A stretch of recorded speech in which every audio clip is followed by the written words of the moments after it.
Another finished verse session talking about how you can live your absolute best life. Let's go. All right, so we're making our way through the cycle breaker tools for living your best life. And I don't mean it in the sense where, they party and talking about living my best life. I'm talking about really having an impact and making positive and massive change as you move into this new phase of your life. And I'm telling you, it doesn't have to be a major, gigantic goal. Maybe your goal and desire is just to be off of probation. You're tired of having to report to a judge, to a probation officer. Maybe your goal is to get a new job. Whatever it is, there are tools and techniques to living your best life, and we're going to talk about them now. We're talking today about the ability to admit when you are wrong. The ability to admit when you are wrong. How many times have you been in a situation where you figured out at some point that you were not on the right side of an argument, the right side of an issue, or even just the right side, period?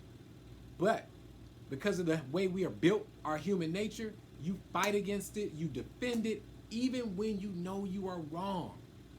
But I'm telling you, when you have the ability to admit when you're wrong, you are stepping into a whole new area of greatness in your life. You are stepping into a situation where you can now quickly change course, or as they say, correct your course, so that you don't end up in a destructive situation. Let me give you an example. If you were flying an airplane and at some point you realized that you were off just one little itty bitty coordinate, do you realize that if you continue in that direction, you may end up on the entire other side of the world? You will miss your destination, you'll miss your deadlines, and you'll end up in a place that you did not expect to go. And that was only because you were off one small inch.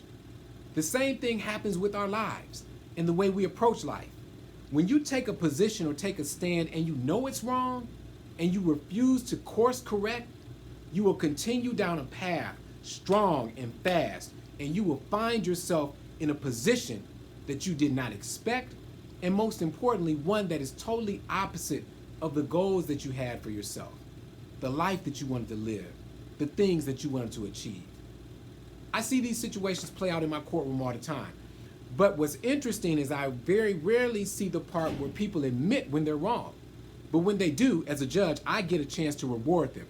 But most times I have people who will fight to the death. I mean, they will take it to trial. And then at the end of the trial, when they've finally been proven wrong, they'll say, well, Judge, can I get a break now? But see, that's the problem with failing to admit when you're wrong. The longer you go and travel down that path, the harder it will be for you to recover. The harder it will be for people to want to give you a break. The harder it will be for people to look at you in a different way or a different angle. So I'm telling you, as soon as you find yourself creeping down the wrong path, stop right there. So there was this trial I had in my courtroom, and it dealt with disorderly conduct. And the overriding question when you're dealing with disorderly conduct is, was there some type of behavior that disrupted the public peace? And I'm telling you, it is so easy to find yourself, because we all get out of hand every now and then, right? Well, maybe you don't, but I'll speak for myself. Get out of hand every now and then. But when you do that, it is disorderly conduct. So the young person that was in my courtroom, and when I say young, I just mean younger than me. I mean, we're all adults. I'm a judge of an adult court. So the person was in front of me, and they went to trial, they presented evidence, and then it was time for me to see the police camera. Now, we know police camera could be very helpful if they turn it on, but a lot of times we don't even have that evidence. But in this case, we had it. So we rolled the video, and I saw it from start to finish. I saw where it got controversial. I saw where the people started arguing. But most importantly, I saw where the disorderly conduct occurred. So I asked the person in front of me, I said, look, let me ask you this. When you did X, Y, and Z, were you being disorderly? Well, Judge, that person did this and the police officer was disrespectful and I have a right to be respected. I said, hold on. Before we go there, let me ask you again. Do you see based on what I just saw on that television screen, my video monitor, where you were being disorderly. But again, no, judge, it wasn't me, it was the police officer. They don't respect people. It's Black Lives Matter. Okay, I understand that. I'm gonna ask you one more time. Did you see on the screen where you were being disrespectful to the community, the people standing in that area, and the police? And finally, the person said yes. And I tried to explain to him, that is why you are standing in front of me right now. You're not standing in front of me because the police was a jerk. You're not standing in front of me because of what was said on the cell phone before you came over to your cousin's house. You're standing in front of me because of what I just saw on the screen. You were arrested after committing the disorderly conduct. And it took all of that for the person to understand that, yes, they did something wrong. And what was the next question? What did they ask me? Well, Judge, can you give me a break this time? But this is after we've been in trial for 2 hours. It's way after they had a chance to admit what they were doing wrong. It's way after that they could have avoided this situation, could have been on a first offenders program, no jail time, nothing on their record, fines and costs dismissed. But instead, they wanted to fight. And I submit to you, that's what happens in our lives, our everyday lives. We want to fight, we want to prove our point, and we go so hard even when we know we are wrong. But going to that next level of living your best life is to very quickly be able to course correct and figure out, and most importantly, admit when you are wrong.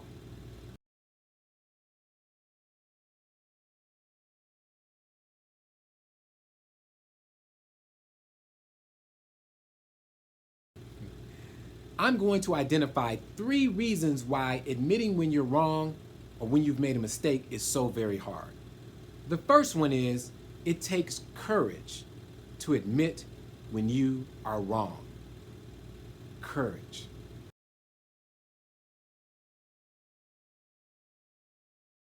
So we talk about courage, right? And when we think of courage, we think of all these heroes in the movie and how they had to go beyond and fight to the end and maybe defeat a villain.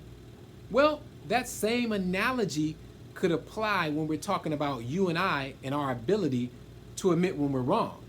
Because just like the superhero in the movie, we have to muster up enough courage to fight against that villain.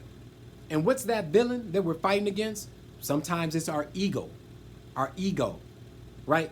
We don't want to admit when we're wrong or when we've made a mistake because we're too proud. I don't make mistakes. I was right, you was wrong. So our ego oftentimes gets in the way of our ability to tap into our courage to admit when we were wrong. So what are some of the other reasons why we don't have the courage? Well, it's not even that you don't have the courage, but your ego will stop you. And then sometimes embarrassment. You don't even want to be embarrassed. But isn't being wrong a part of growth?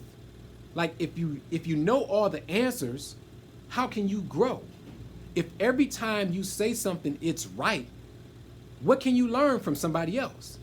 So instead of being embarrassed about the few times that you don't get it correctly or that you're a little off, instead have the courage to say, you know what, I was wrong. So again, the first thing that keeps us from tapping into our ability to admit when we were wrong is our failure to muster up that courage to do it when we know we don't want to do it, we're embarrassed to do it, or our ego is telling us not to do it. The next reason we fail to admit when we're wrong or that we've made a mistake is that we do not like to be vulnerable.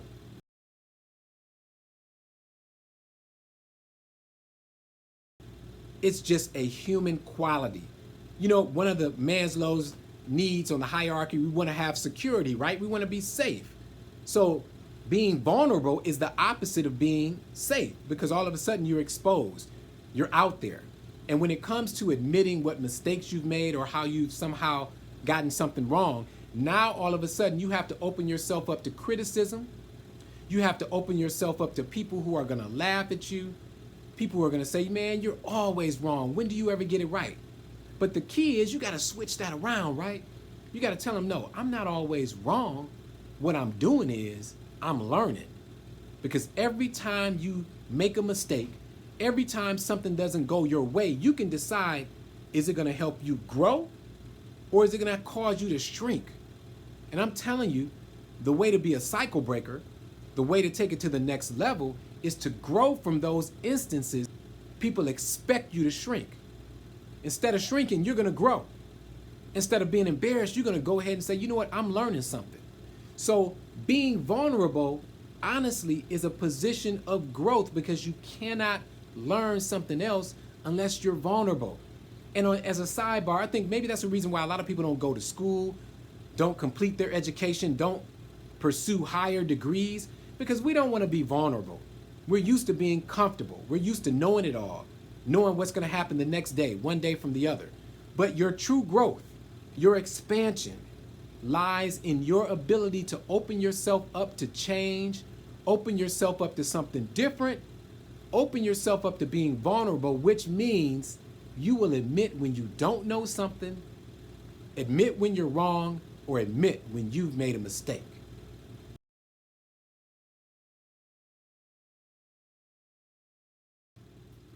Here's something we don't think about.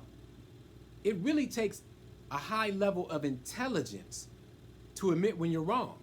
Now, I know you're thinking, Judge, what do you mean by that? I mean, I don't have to have a college degree or some advanced degree to admit when I'm wrong.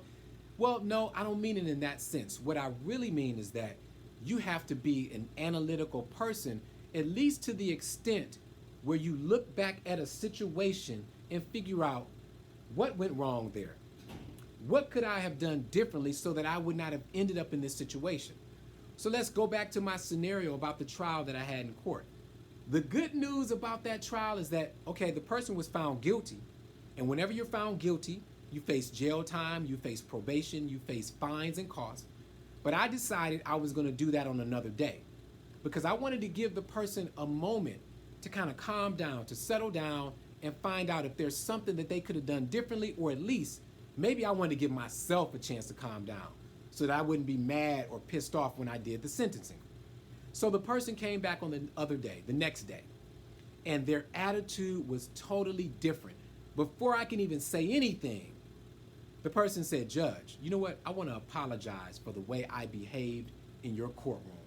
And in fact, I want to apologize for the way I behaved that night on the street because that's not the person who I am. Instead, I was influenced by my emotions. I was excited. I received a call. I rushed to judgment, but I want to apologize because I was out of hand. And that's what I mean by admitting when you're wrong or admitting when you made a mistake takes intelligence, because you have to have the ability to at least analyze what happened and figure out, is there a way to do something different? So if you tap into that intelligence, then all of a sudden now you have the ability to admit when you've done something wrong. So let's sum it up. There's power in the ability to say, you know what, I did something wrong. I made a mistake. Not only are you going to grow from that situation, but you're also going to impress everybody around you. Your boss, the person that you've been in a partnership with, your teacher, your friend, your family member. When you're able to pick up the phone, imagine the power of this. Picking up the phone and calling that relative whom you haven't spoken with for years, or maybe just months. Pick up the phone and say, you know what? I thought about it, and I want to say I was wrong. I was wrong for maybe not the entire event, but maybe just in the way that you responded. Maybe the tone of your voice. Maybe something you said or did.